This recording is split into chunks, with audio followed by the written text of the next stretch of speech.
Hi, part twos. It's Tuesday before Ash Wednesday. It's Ash Wednesday Eve. And I've been thinking about what I want to say to you guys to help you start your Lenten journey. And I'm actually getting myself ready to do a retreat for teacher candidates at the York program. Thus, the backdrop. This is for their retreat. But I thought it was fitting for what I need to say to you guys, too. So I just thought I'll use the backdrop. How do we do this? I've been talking about that we have a personal and a professional faith life. And a lot of people struggle in their personal faith life to come into this relationship with God. Because there's a lot of things in the way, right? There's the brokenness in the church, there's the busyness of our lives, there's the desire to be something that really doesn't align itself with what the church wants us to do and be as human beings. So we struggle with that. How much of this can we do to fulfill our desire, yet still be in the church? And dealing with our own, conscience, guilt, and just simply not totally understanding of how we enter into this relationship with this God that loves us, but we're just not sure how to love this God of ours. So this is what Lent does. So every year we're called into this journey, and we don't skip a year as long as we're alive on this earth. Lent happens, and it doesn't happen the same way twice because we're a different person. So this is my 58th Lenten journey. Even probably though the first few I didn't realize I was going into a Lenten journey, but nonetheless this is how long I've been on this earth, and here we are. It's Lent again. So how do I make this different? How do I make myself enter into this experience with greater depth, purpose, and an authenticity? So first of all, let's just think about, what are we doing? As children, we were told to give up something. So it became sort of like this test of, our willpower, right? And we just couldn't wait to get to that moment when it was over so that we can just go back to who we were. But that's not the purpose of this Lenten journey. The purpose is for growth and to challenge us to change. And in our change, does this change benefit ourselves and the world?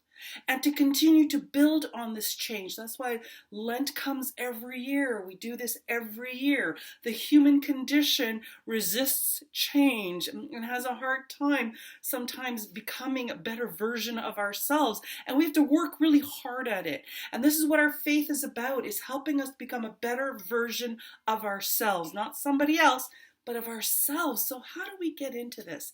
So first of all, when we look at this, don't just look at Lent as a 40-day willpower challenge. Look at it as a 40-day, okay, I'm moving to be a different person, a better person. Not a perfect person, but I'm going to strive to be a better person. What is it in my life that I need to challenge myself with? And it's not going to be a perfect journey. Just like that New Year's resolution, we might be off by day 2 in Lent. We might make it to the end of week 1 of Lent, and then we're like, I failed again. Don't look at it that way. Look at Lent as 40 days to give yourself 40 chances to reflect and challenge yourself and put some time and energy into you. You becoming a better person makes this world a better person. It's not a selfish thing, it isn't one way. We want you to be better, but it's a universal benefit as each individual takes stock of their lives and says, what do I need to change? So let's look at this from a daily perspective. When you wake up every morning, I still urge you to read the Gospel of the day, even more so in Lent. If you don't have the Missal, look it up online, use your Bible. Start your day with prayer. That's one way of doing it. A lot of us are not sure, how does prayer work for us, right? We fall off the prayer wagon. Well, it's easy if we don't know how to pray. So number one, as adults, how do we pray? Are we still praying to the magical God? God, please take this away from me. God, please make my life better. God, help me win the lottery. Or is it, God, I know this can't be taken away from me, but help me find the courage. Help me find the strength to help someone else or to help me to make it through. God gifted us with free will. God doesn't bring us bad things, just the scheme of humanity and our decision-making process. Thus, the retreat today is my decision-making retreat for these teacher candidates. We are decision makers, and our decisions impact us and the world, and often this is where we're getting the stuff that's not good in our world, where we're getting things that are hurting us and hurting others, and we just have to look on the news. Poor decisions. It's not God. But God is waiting in the wings to be called in. God is waiting for us to say, come on, I need a hand. I need that strength. I need that courage. God, help me, right? Don't take this away, right? I mean, and that's such a normal human response. We hear it in Mark's gospel. Mark's gospel is the portrait of the suffering Christ. And we hear, my God, why have you forsaken me? Let this cup pass me by. It's a human response. And then we have to come to grips with, no, it's not about letting this pass me by, but thy will be done. Okay, let me step up. I have to endure this. Most successes are because of failure. Jesus' story is a story of failure to success. We get resurrection. So it's not about take this away from me. So how does Lent help us gain that courage and strength and to trust in God? By working on ourselves. So what can we change? So we look at ourselves. What do we need to change? Traditionally people kind of gave up chocolate. I'm just going to use that as a common example. Okay. So, you can do that for 40 days and then crack open the basket of Easter cream eggs on Easter morning, right? And get into a sugar coma, and what have you accomplished, right? So I'm just going to use this as an example, a universal example. So instead of giving up chocolate, maybe say, okay, how is my chocolate habit hurting me? I got to lose a few pounds. All right, that's very typical, right? But then also, what's your power as a consumer Catholic? What chocolate are you buying? Maybe during Lent, you decide, okay, instead of buying just any candy bar, I'm going to buy real chocolate. Because this might create some health benefits to me, but still satisfy the fact that I want some chocolate. I don't have to take it away totally. Move it up a step.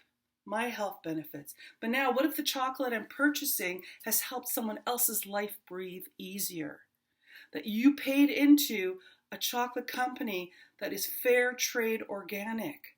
That the people who produced this chocolate for you got a living, just wage. That the chocolate you just ate is environmentally blessing the world because it's organic, it's better. That's an incredible Lenten change.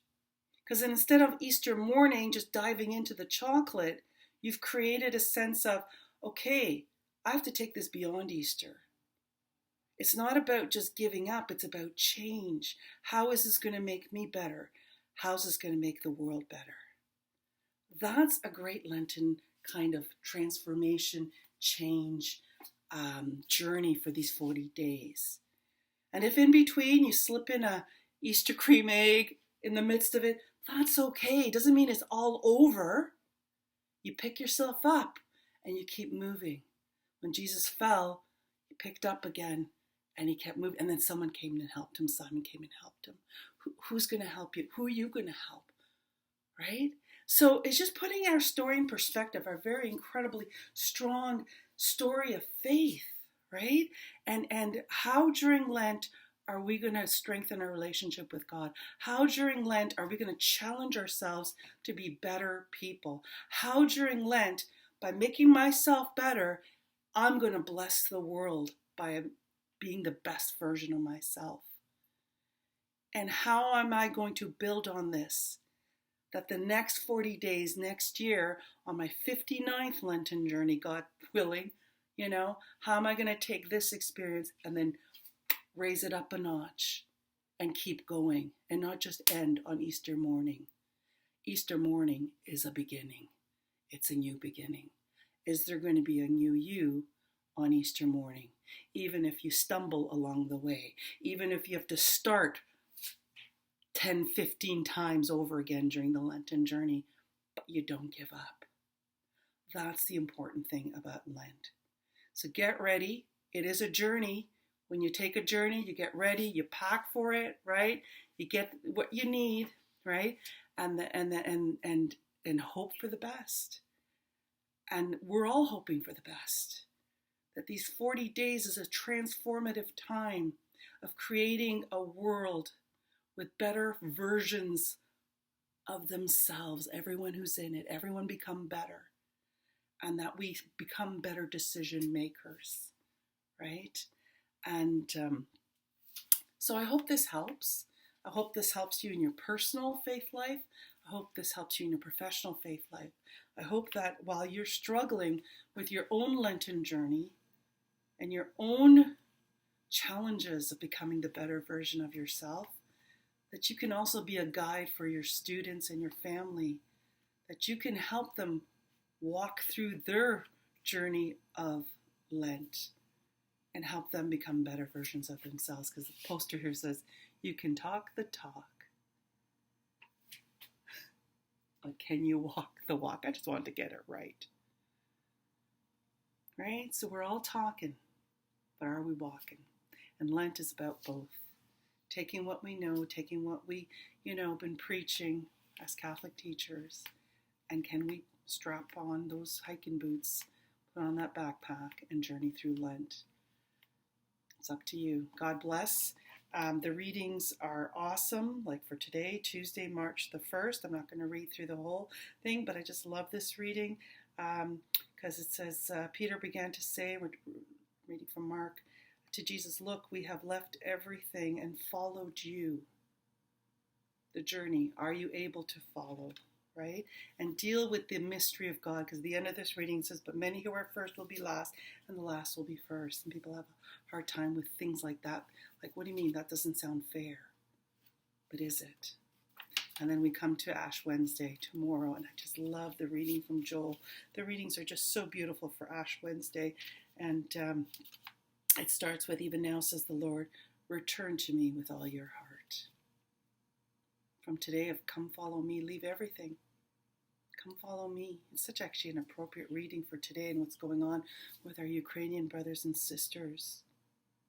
Because it continues and says, truly I tell you, there is no one who has left house or brothers or sisters or mother or father or children or fields for my sake and for the sake of the good news who will not receive 100-fold now in this age. Yeah, take a look. It's a great reading. I urge you to take a look and read it. Mark 10:28-31, the Gospel for Tuesday, March 1st. And then tomorrow, start with the reading from Joel and come back to God with all your heart. God bless. Good luck on your Lenten journey. Peace.